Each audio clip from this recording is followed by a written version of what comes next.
Hello मेरे प्यारे दोस्तों, कैसे हैं आप लोग। दोस्तों आज के इस वीडियो में हम बात करेंगे एचडीएफसी के एक न्यू फंड ऑफर के बारे में। यानी कि एचडीएफसी ने अपना एक नया इन्फो लॉन्च किया है, तो उस इन्फो की मैं आपको पूरा रिव्यू देने वाला हूं। तो चलिए बिना देर के हुए आज के इस वीडियो को हम शुरू करते हैं। वीडियो में आप नए हैं तो हमारे इस चैनल को वारिस ऑफ फाइनेंस को सब्सक्राइब कीजिए फाइनेंस से सभी वीडियोस को देखने के लिए।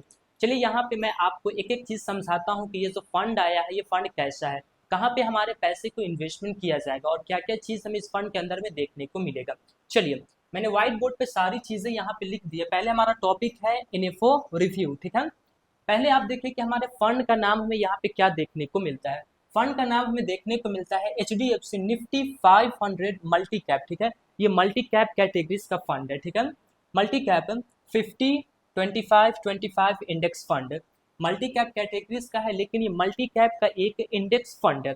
अब ना हम यहाँ पे थोड़ा सा इस नाम के डीप में जाते हैं कि इसका मतलब क्या होता है।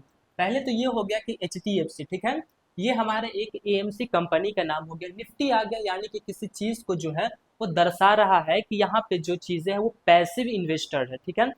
एक्टिव इन्वेस्टमेंट नहीं है, ये पैसिव इन्वेस्टमेंट है, ठीक है। और यहाँ पे इंडेक्स फंड भी आ गया है।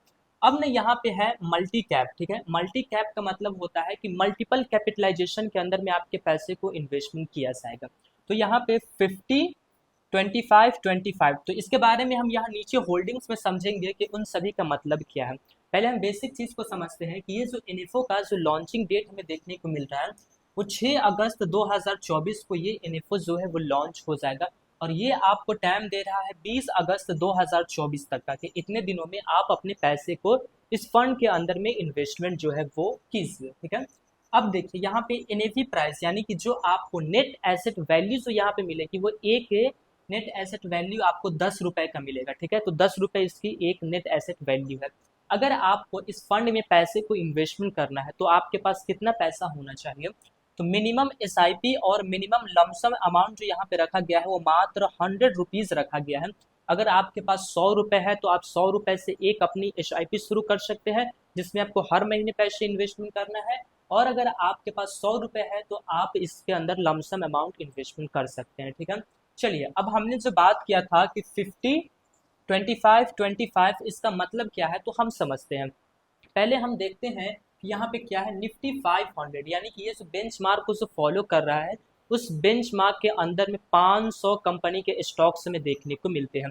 यानी कि ये 500 कंपनी के अंदर में ही पैसे को निवेश करने वाला है।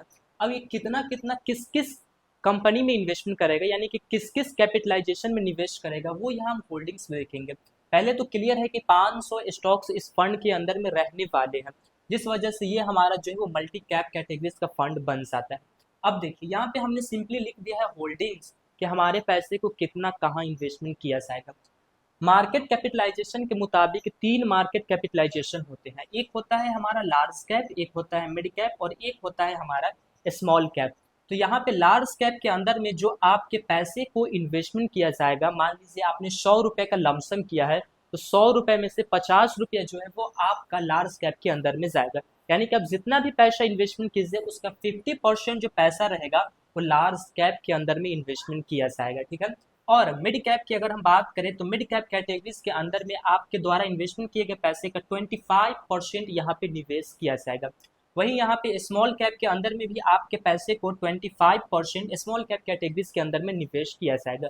क्योंकि ये फंड नाम में ही पूरी चीज हमें बता दिया गया है 50 यानी कि लार्ज कैप के अंदर में 50% हमारा पैसा निवेश किया जाएगा। 25 तो यहाँ पे मिड कैप के अंदर में हमारे पैसे को 25% निवेश किया जाएगा।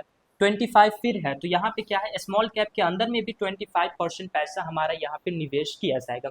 अब हम बात करते हैं कि इस फंड के अंदर में अगर हम पैसे को इन्वेस्टमेंट करते हैं तो यहाँ पे हमें कितना रिस्क देखने को मिलेगा और कितना हमें यहाँ पे रिटर्न्स देखने को मिलेगा।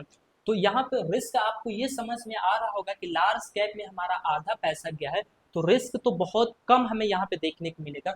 लेकिन 25% पैसा हमारा मिड कैप और स्मॉल कैप के अंदर में भी गया है। तो देखिए यहाँ पे ना आपको एक मीडियम कैटेगरीज का रिस्क जो है वो देखने को मिलेगा। बहुत हाई रिस्क वाला ये फंड नहीं है और ना ही बहुत ही लो रिस्क वाला फंड है, क्योंकि आपके पैसे को तीनों जगहों पे इन्वेस्टमेंट किया गया और ज़्यादा एलोकेशन लार्ज कैप के अंदर में है। तो यहाँ पर रिस्क जो है वो आपका कम रहने वाला है। और ये इंडेक्स फंड है, तो ये 500 कंपनी का टारगेट लेकर के चल रही है। 500 के अंदर में आपके पैसे को इन्वेस्टमेंट करेंगे। तो रिस्क जो है वो आपका मीडियम रिस्क है। रिटर्न्स की हम बात करते हैं कि ये फंड आपको रिटर्न्स कैसा का बना करके देगा, ठीक है। क्योंकि हम जब भी पैसे को इन्वेस्टमेंट करते हैं तो हम रिटर्न्स के लिए ही इन्वेस्टमेंट करते हैं। आपको ये चीज़ पता है कि लार्ज कैप के अंदर में हमें 12 से 14% का एक एवरेज रिटर्न्स, जो कि मैं बात कर रहा हूँ 10 साल 15 साल के डाटा की, तो 12 से 14% एवरेज रिटर्न्स हमें वहाँ से मिल जाते हैं।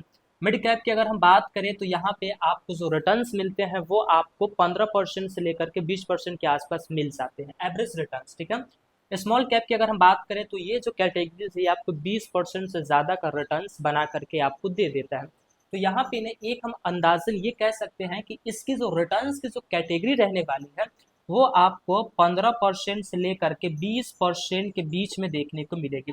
मैं आपको 1 साल का रिटर्न्स नहीं बताया हूँ, 2 साल का नहीं, 3 साल का नहीं बताया हूँ, बल्कि मैं आपको ऑल ओवर रिटर्न्स बताया हूँ। ऑल ओवर मतलब कि मान लीजिए कि कम से कम 10 ईयर्स का मैं आपको बताया हूँ कि 10 सालों का अगर आंकड़ा देखा जाए तो 10 सालों में आपको ये 15 से लेकर के 20% का रिटर्न्स बना करके देगा।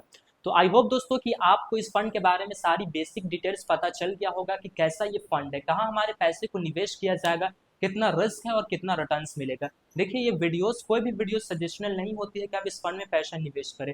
बस ये वीडियोस एक एजुकेशनल पर्पस के लिए बनाई जाती है ताकि आपको फंड के बारे में नॉलेज मिले।